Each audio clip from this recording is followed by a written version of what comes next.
amigos, mais um Sorocaba em Foco. E hoje o foco é a saúde pública. Preocupação com esse vírus que está chegando aí, o coronavírus, né? O Covid-19, né? Que é o nome técnico dele, né? E está trazendo muita preocupação. Esse vírus começou lá na China, se espalhou pela Europa e está chegando no Brasil. Já temos casos, inclusive, aqui em Sorocaba, de suspeita de ter pessoas já contaminadas. Para isso a gente preparou uma matéria com o Dr. Fernando Ruiz. O Dr. Fernando é médico infectologista da Unimed, um dos grandes especialistas, né, nessa matéria. E a Karen Parada foi lá conversar com ele. Ok, Wilson, eu estou aqui com o Dr. Fernando Ruiz, que é infectologista da Unimed, vai conversar um pouquinho com a gente, informar sobre o novo coronavírus. Muito obrigada por aceitar participar com a gente aqui na TV Com. Doutor, o que é o coronavírus? É um prazer, uma honra, agradeço a oportunidade.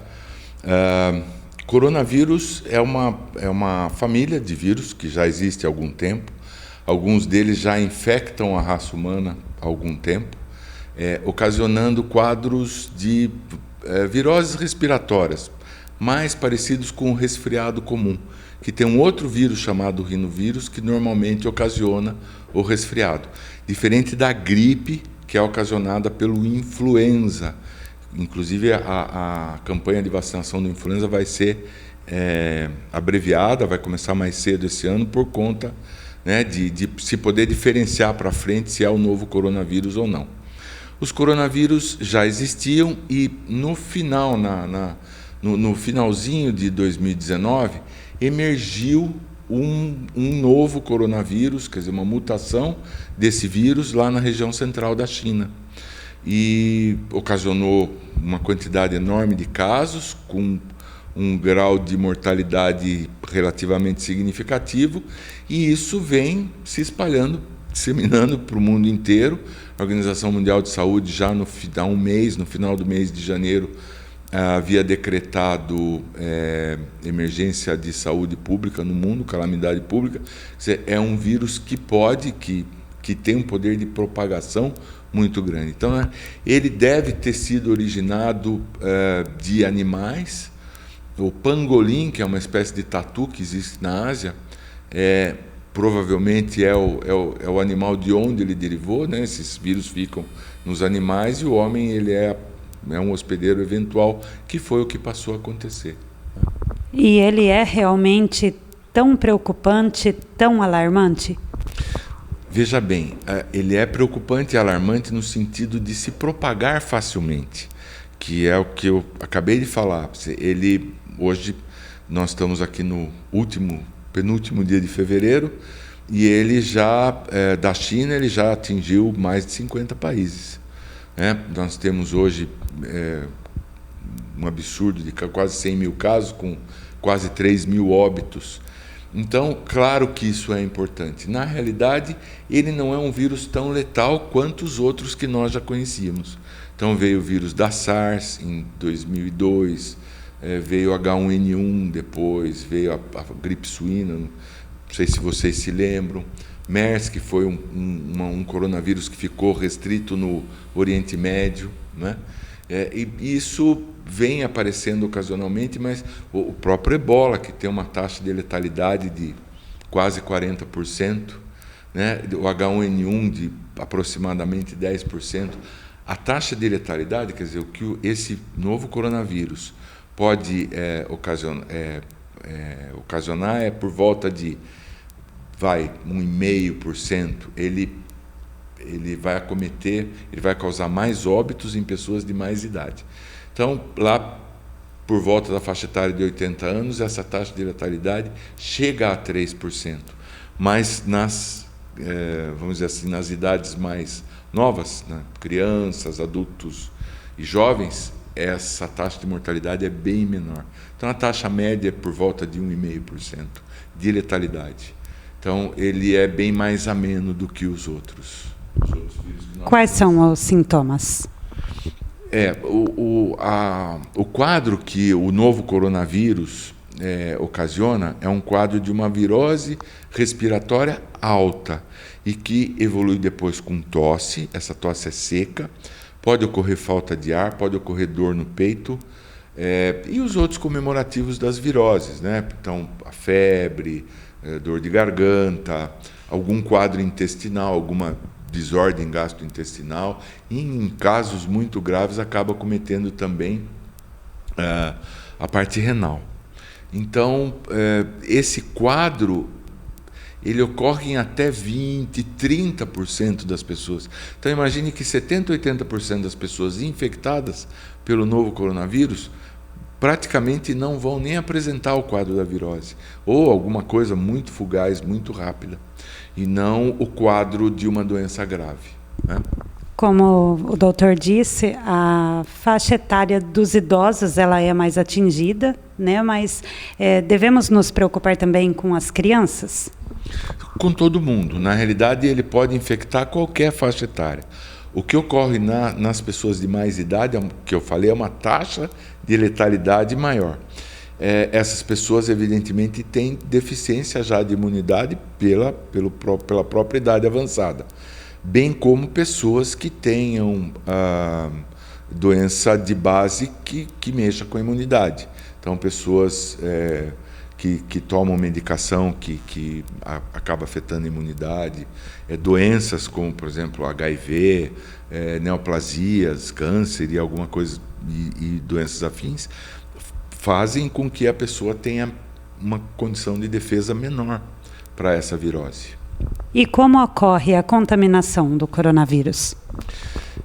Essas doenças respiratórias, elas normalmente se propagam por gotículas. Então, a partir do momento que você fala, tosse, espirra, você faz com que o vírus fique em suspensão, possa ficar nessas gotículas em suspensão no ar, atingindo boca, olho, nariz de uma pessoa suscetível.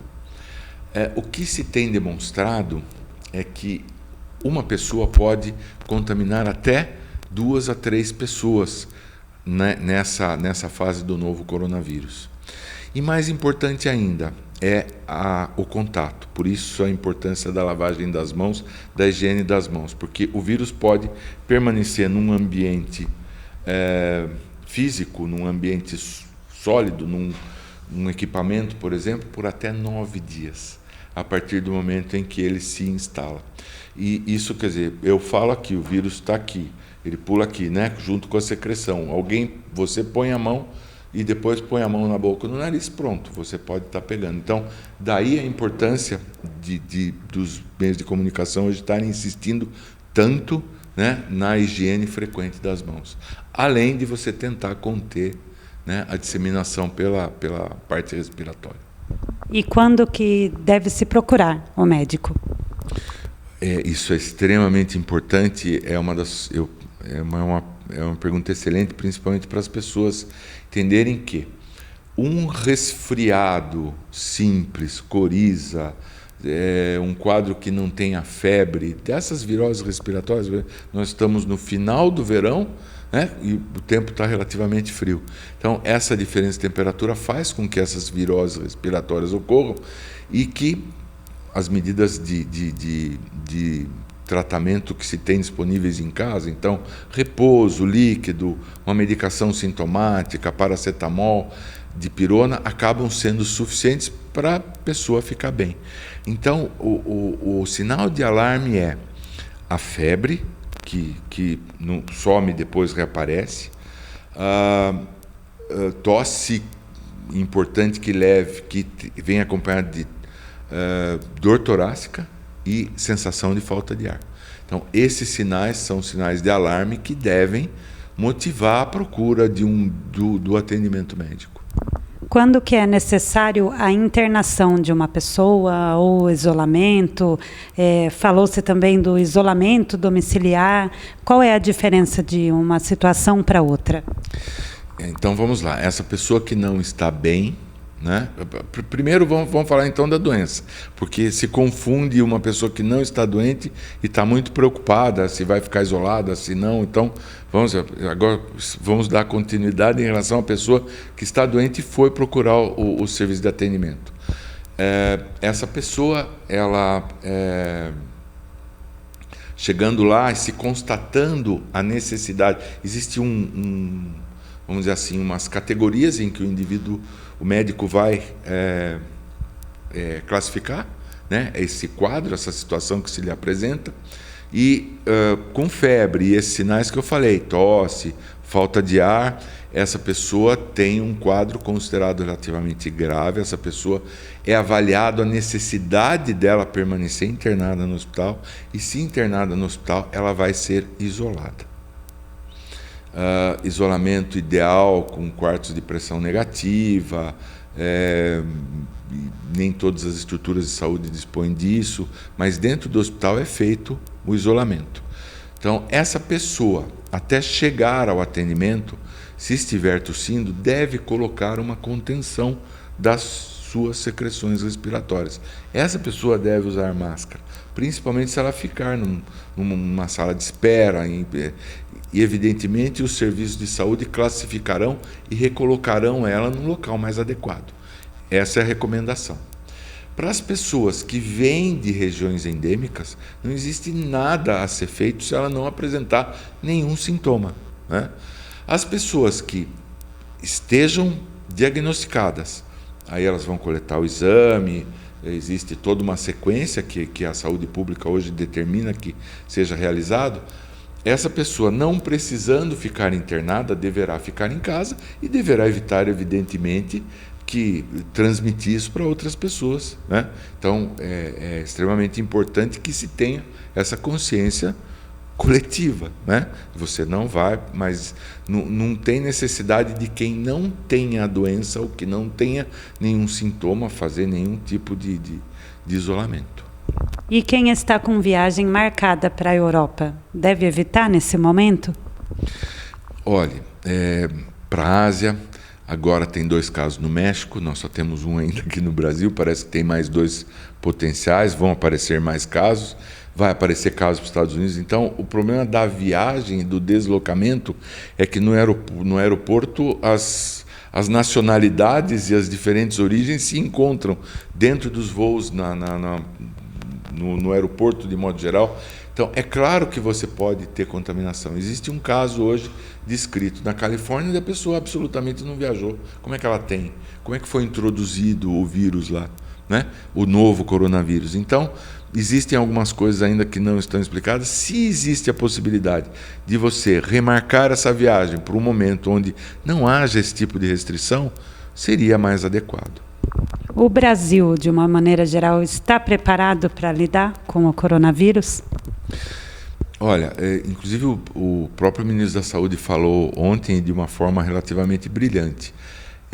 De uma certa maneira, os nossos serviços de vigilância estão preparados para isso. Claro, uma situação absurda, no número de casos absurdamente agudo num determinado local, como aconteceu lá na China, e parece que não é...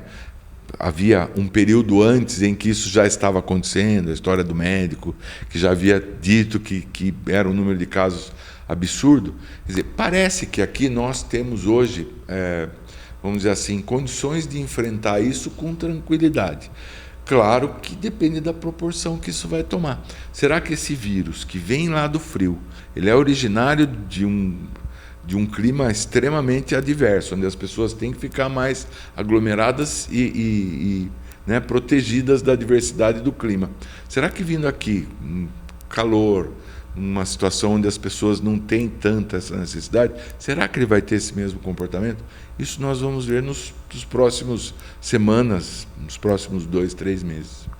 E como se prevenir? Bom, extremamente importante todo mundo agora atentar para o seguinte. Claro, o indivíduo que está com o quadro de virose respiratória, ele fazer o possível para conter a dispersão das suas secreções. E isso, claro, é melhor feito com um lenço ou com uma máscara, né? Então, são medidas que a gente toma. A outra, extremamente importante, até pelo que eu já falei, é a lavagem das mãos. Lavagem com água e sabão, o uso do álcool em gel, é extremamente interessante. Claro que a frequência, quanto maior, melhor, né? Porque você vai estar evitando que você adquira isso de um objeto ou de um local onde o vírus possa estar. Ok, eu gostaria então que o doutor passasse uma mensagem até de tranquilização aos telespectadores que estão acompanhando essa entrevista pela TV Com Sorocaba. Ainda não é o momento de todo mundo andar de máscara na rua, doutor? De modo algum.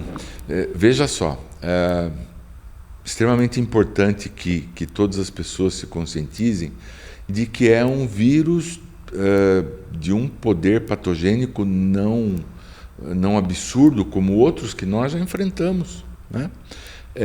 Claro, é importante, em algumas pessoas isso pode ocasionar um quadro mais grave, mas, primeiro, nós temos um caso reportado hoje aqui no Brasil, é muito pouco para alarmismo, né? Já não tem máscara para comprar, começa a faltar álcool em gel, não é o momento para isso. Claro, é um momento para se ter, para se tomar essas atitudes de evitar propagação de secreção, de lavar as mãos com mais frequência, evitar aglomerações e, na medida do possível, evitar viagens que não sejam absolutamente necessárias e, evidentemente, se ater às informações, porque o volume de informações que a gente tem hoje, com a globalização, com mídias, é absurdo. O mais triste de tudo é a história dos fake news, né? Quer dizer, pessoas falando coisas que são alarmistas, né? No começo disso se via aqueles vídeos passando, as pessoas caindo na rua, né? Não é para isso. Nós temos um caso aqui que não precisou ser internado. Então, muita calma, muita tranquilidade. Lembrar que esse vírus não tem vacina ainda, se está trabalhando muito, e algumas medicações estão sendo testadas com algum sucesso para os casos mais graves. Então, hoje, o cenário é de total preparo das equipes de saúde para atender quem se fizer necessário. Ok, muito obrigada pelas informações, doutor Fernando, por ter tirado um tempinho aí dos atendimentos para nos receber e para informar nosso telespectador também, né? Quem precisar, o senhor está à disposição. Eu e toda a classe médica, eu que agradeço a oportunidade. Muito obrigado. É isso aí, Wilson, com você.